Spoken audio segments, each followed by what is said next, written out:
Lungs damage ہو گئے, liver damage ہو گئے, میرا ہارٹ ڈیمیج ہو گیا, یہاں تک 15 دن سے میں کچھ نہیں کھا رہی ہوں. اب میرا اسٹمک بھی ڈیمیج ہو گیا. اب یہاں کے ڈاکٹر نے مجھے کہا تھا کہ اب اس کو مجھے ریفر کیا گیا SMHS وینٹیلیٹر پہ, اس کو چڑھا دو, جتنا ٹائم بیچاری نکالے گی وہیں پہ نکالے گی.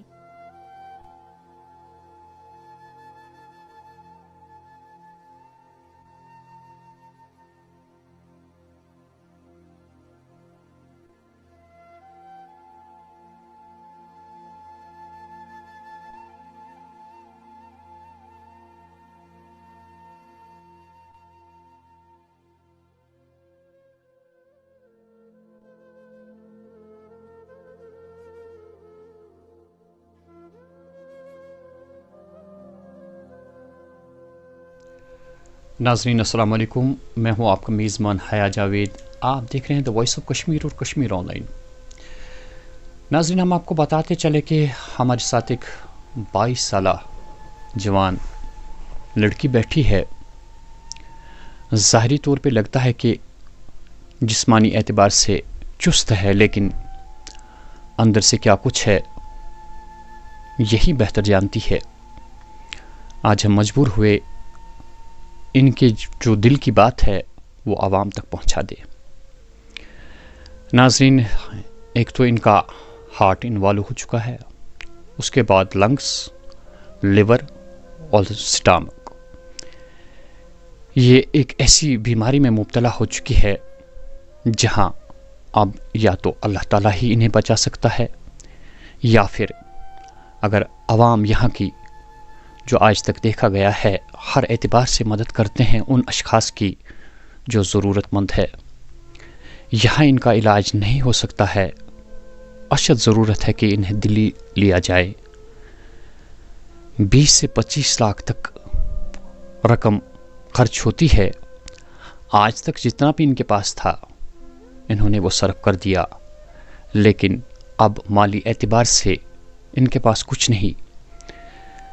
پہلے سنتے ہیں ہم تھوڑا سا انہی کی زبانی. شبنم ہے ان کا نام اور 22 سال ان کی عمر ہے. ہم اللہ تعالیٰ سے دعا کرتے ہیں کہ اگر آپ لوگوں کا تعاون ساتھ ہوگا تو ان کی زندگی جو ہے وہ بچ سکتی ہے. آئے سنتے ہیں کیا ہے ان کی پرابلم اور کیا کہنا چاہتی ہے. بتائیے. ایکچولی میں 12 سال کی ہوں. میری شادی کو 2 سال ہو چکے ہیں. ایک بچہ تھا, اس کی ڈیتھ ہو گئی. اس کے بعد میں پیرالائز ہو گئی. پیرالائز ہونے کے بعد میرا اینٹی باڈی ٹیسٹ ہو گیا اور اس سے پتہ چلا کہ مجھے مستھینیا گریوس ہے.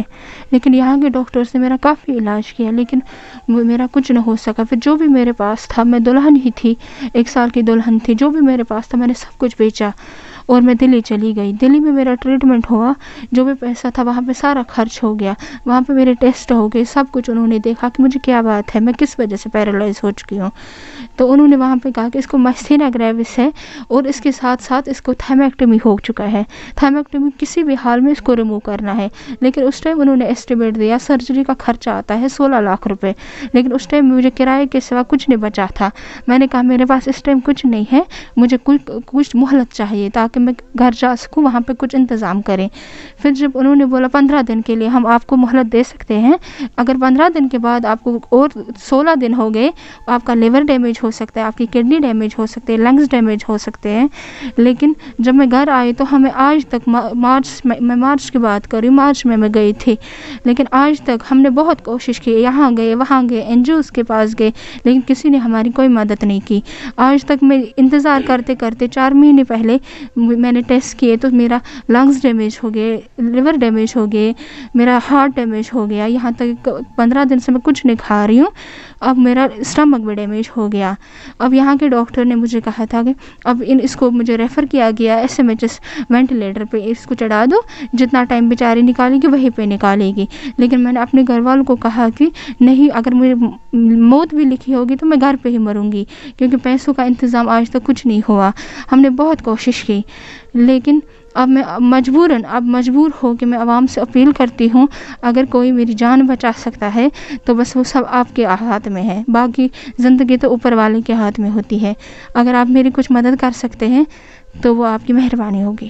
آپ بتائیے اس ٹائم آپ کو کہا گیا تھا کہ آپ کو 16 لاکھ روپے لگتے ہیں، تب سے کتنا ٹائم عرصہ گزرا اور آج جو رقم ہے کتنی لگ بھگ آپ کو لگ سکتی ہے؟ تب اس ٹائم مجھے خالی تھائمیکٹمی ہوا تھا، انہوں نے سرجری کا اسٹیمیٹ بنا کے دیا، اس ٹائم انہوں نے بولا مارچ کی میں بات کر رہی ہوں، مارچ سے 8 مہینے ہو گئے آج تک، ابھی اس ٹائم 16 لاکھ لگ رہے تھے، اب بالکل بھی اندازہ نہیں ہے تو کتنا لگ سکتا ہے، کیونکہ میرا سب کچھ ڈیمیج ہو چکا ہے۔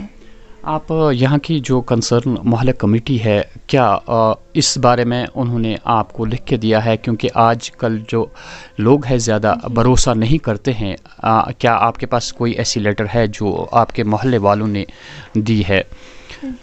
جی ہاں، ہمارے یہاں کے محلے کی جو لیٹر ہے مسجد کمیٹی کی، انہوں نے پہلے سرچ کیا، پھر دیکھا مجھے، انہوں نے سارے میرے رپورٹس دیکھے، جب مارچ میں میرا کتنا خرچہ ہوا ہے جو بھی تھا انہوں نے یہاں اس پہ لکھا ہوا ہے، ایسٹیمیٹ بھی دیکھا، انہوں نے لکھا ہے نیچے یہاں پہ اس کو کتنا لگتا تھا خالی سرجری کو، 16,33,000 خالی سرجری کو، یہ مارچ کی بات ہے، لیکن اس کے بعد میرا یہ سارا کچھ ڈیمیج ہو گیا، اب بالکل بھی اندازہ نہیں ہے۔ تو ناظرین، سب سے بڑی بات یہ ہے کہ آپ دیکھ سکتے ہیں کہ انتظامیہ کمیٹی، محلہ کمیٹی جو ہے یہاں، انہوں نے بھی انویسٹیگیٹ پورا کیا معاملہ، اور اس کے بعد انہوں نے لکھ کے دیا کہ واقعی یہ جو لڑکی ہے بالکل اس سے پیسوں کی ضرورت ہے۔ تو ناظرین، نہ تو ہم اس بات کی ذمہ داری لیتے ہیں کہ ہمارے پاس کوئی آپ رقم جمع کرے، ہم ڈائریکٹلی ان لوگوں کا ایک تو آپ کو اکاؤنٹ نمبر دے رہے ہیں، اور دوسری جانب سے ہم ان کا کنٹیکٹ نمبر دے رہے ہیں۔ کوئی شخص جو بھی انویسٹیگیٹ کرنا چاہے وہ خود ان سے کنٹیکٹ کر سکتا ہے، ہمارا کوئی رابطہ نہیں رہے گا اس میں، ڈائریکٹلی آپ ان کے اکاؤنٹ میں پیسہ جمع کر سکتے ہیں یا ان سے رابطہ قائم کر سکتے ہیں، اور دیکھ سکتے ہیں خود اپنی آنکھوں سے کہ کیا حال ہے اس 22 سالہ نوجوان لڑکی کا۔ ہم چاہتے ہیں کہ اللہ تعالیٰ نے جن حضرات کو دیا ہے وہ بھرپور تعاون کرے ان کے ساتھ، ان کو مالی معاونت کرے۔ ہمارے بھی گھر میں بچے ہیں، اللہ نہ کرے کہ کسی کی زندگی کے ساتھ بھی ایسا امتحان لیا جا سکتا ہے، آج اس کے لیے امتحان ہے، اور دوسری جانب سے ہمارے لیے بھی امتحان ہے کہ کیا واقعی جب ہم دیکھیں کہ کوئی اتنا محتاج ہو چکا ہے، جتنا بھی پیسہ تھا وہ ختم ہو چکا ہے، اب کوئی سہارا نہیں، ہم چاہتے ہیں کہ یہ نوجوان لڑکی جو ہے 22 سال جس کی عمر ہے، یہ بہت جیے، اور آپ کی دعاؤں کی بھی اس کو بہت ضرورت ہے، مالی معاونت کے ساتھ ساتھ ان کو دعا بھی کیجیے تاکہ یہ اپنی زندگی جی سکے۔ میں حیا جاوید، دی وائس آف کشمیر اور کشمیر آن لائن کے لیے۔